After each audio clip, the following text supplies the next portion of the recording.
Maria Pysarenko, who's joining us live from Kyiv. Maria, even as Russian forces now claim that they're not targeting civilians, we believe Ukraine forces have claimed 100 odd, at least 103 children have been killed in this crossfire. And while we see reports coming in of almost 400 schools, educational institutions that were targeted at extensively, almost going against the claims that Russia has been making that civilians are not its target. It's very unfortunate to see the kind of devastation and the scale that is. Kyiv, the capital city, in just any time from now can witness another round of attack. That's what's expected. Give us a sense on ground where you are. Yeah, so I'm in the city center now, staying in the yard of my house, because from yesterday's evening till tomorrow's morning, we again have this very long curfew. It is the second time during the 21 day of war we have such a long curfew, and the military says that we see these attacks happening just tons of kilometers away from city, and this is why a lot of sabotage groups of Russians could have already infiltrated into the city. So this long curfew is needed for the army and for the territorial defense to kind of clear the city of these sabotage groups. They say that Russians who changed clothes into Ukrainian military or into civil clothes could try to get into the city by the ambulance cars, Right, by the police cars stolen from the Ukrainian police, or other types of vehicles. So today is a very dangerous day, and as promised by the city council, by also Ministry of Defense tense and of situation, Interior, as we believe where you are, Maria. But do stay with us. Let me quickly cut across to Tim Judah, who's a British journalist joining us from Kyiv. Tim, very unfortunate news coming in of a journalist from Fox News. Two of them have been killed in this attack.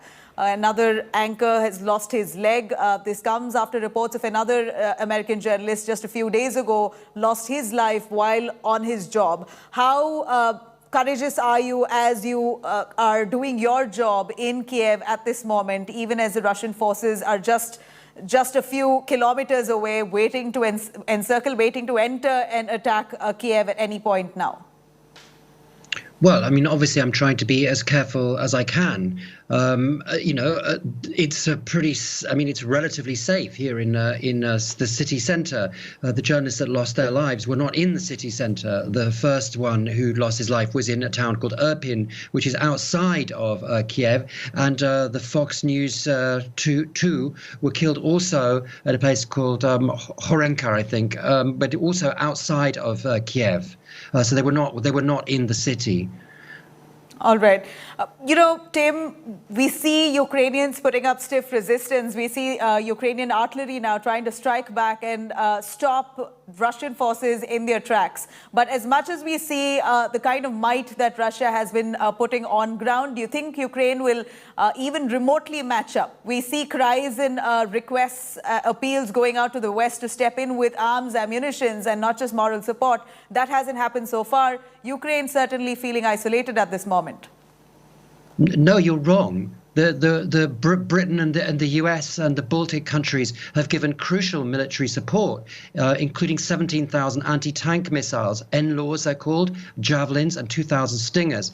And those have made a crucial difference. The Russians expected that they would be in the center of Kyiv within 2 or 3 days. This is day 20. So absolutely, you're completely wrong. The Russians have been stopped. All right, let me take that question to Maria. Maria can give us an understanding. Maria, is that sufficient for Ukraine to put up a fight? What help that you've got in terms of arms, ammunition from the countries that Tim has claimed, is it sufficient?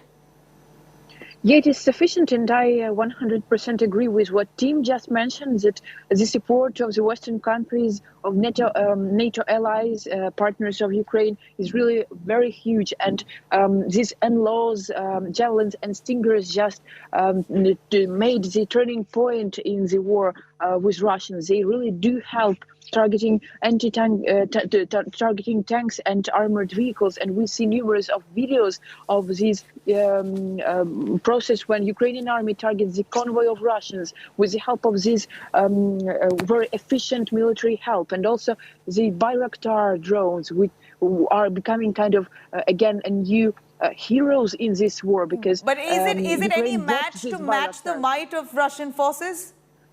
Listen, no, of course we don't have to compare the numbers, because Russia does outnumber the Ukrainian armed forces very significantly. But in terms of what we see right now, the force of what is of Russia which is coming to Ukraine, the report says that Ukrainians have already destroyed, killed 40% of personnel, military personnel of Russia, which was sent to Ukraine so far for this 21 day. So 40% killed, and you can imagine how many other casualties and also losses in vehicles, in military equipment the Russian troops are suffering because of this strong Ukrainian resistance. And of course, we do not outnumber, Ukraine does not outnumber Russia in terms of military personnel, and also, of course, fighter jets, which is very important. We don't have a lot of fighter jets, but we do outforce Russia, and the response clearly shows that they are not successful even to coming closer to Kyiv. They are destroyed by Ukrainians and by sufficient use of the military help of European and American partners. Maria, thank you very much for joining us with those details. Tim, we see that Ukrainians have been using what they have to put up stiff resistance.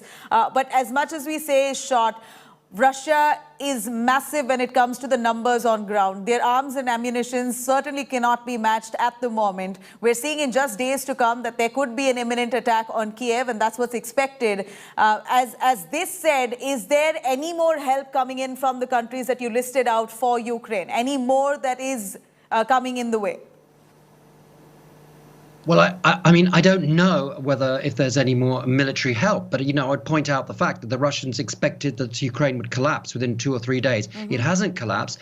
And apart from a few very small towns, which were not really defended in the south, they haven't taken any major urban centers. They have failed to take Mariupol, even though they've pulverized it. They have failed to take Kharkiv, and they've failed to take any other population center. So, they are not doing as well as they expected, and we're already in the third week of the war. And don't forget that Ukrainian forces are highly motivated. They're fighting on their own ground, and they're also highly mobile, unlike the Russian forces, which are sort of not mobile at all, really, and tend to come in sort of big convoys. And the Russians have had enormous logistical problems, all sort of tanks and stuff just breaking down, running out of fuel. So they may have a lot of tanks, they may have a lot of trucks, but if they sort of break down, if their tires are rotten because they haven't been maintained, well, the numbers are not so important. Right. Tim, as much as Russia claims that their target is not civilians, we hear Ukraine has now claimed that over 100 children have been killed in this war, and that's tragic. 400 education institutions, several hospitals have been literally decimated. That's the kind of damage that we see on civilian establishments, and that leaves us really worried for the future of civilians who have decided to stay back in Ukraine. Well, yes, but that's the Russian tactics. That's what they did in Grozny in Chechnya, and that's what they did in Syria. The last 2 days I've been to apartment blocks which have been attacked. I mean, I saw yesterday a 16-story apartment, a whole apartment block on fire. All the flats in that apartment block were destroyed. Everybody's lost their homes. There were a couple of dead from that attack. So, I mean, yes, absolutely, that's what's happening. Tim, while this war takes place and while there is some kind of advancement from Russian forces, they've continued to bombard several areas of Ukraine.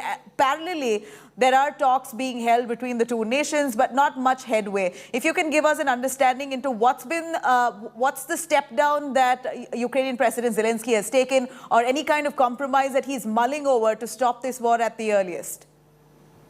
Well, he's been saying that Ukraine could pull back on it could compromise on its request to join NATO, and that is in fact embedded in the constitution of Ukraine. In a way, though, it's kind of it's not so important, because because NATO members were never going to take Ukraine, and especially now. So he's sort of perhaps hinting that he's about to give away something which they didn't have anyway. What's much harder is that the Russians, as far as we understand it, want Ukraine to agree to the loss of large chunks of territory in the east of the country, and to the recognition of Crimea, which the Russians illegally occupied and annexed in 2014. And for now, I don't see any movement from the Ukrainians on that, or why they would compromise on that, because they're doing well in the battlefield. As I say, the Russians haven't taken any major urban centers. They've become bogged down, and their economy has now been chopped out of really pretty much the global economy. So economically, they're going the way of Iran and North Korea. So the Ukrainians have every reason to sort of to hold back and go slow, because it's not just what's happening on the battlefield; it's what's happening on the economic and international sanctions front as well. Well, we see stiff sanctions on Russia, but that doesn't seem to have deterred them. There's no signs of de-escalation so far. We're going to see how Ukraine right now holds up. Tim, thank you very much. Really appreciate your time for joining us and sharing those details.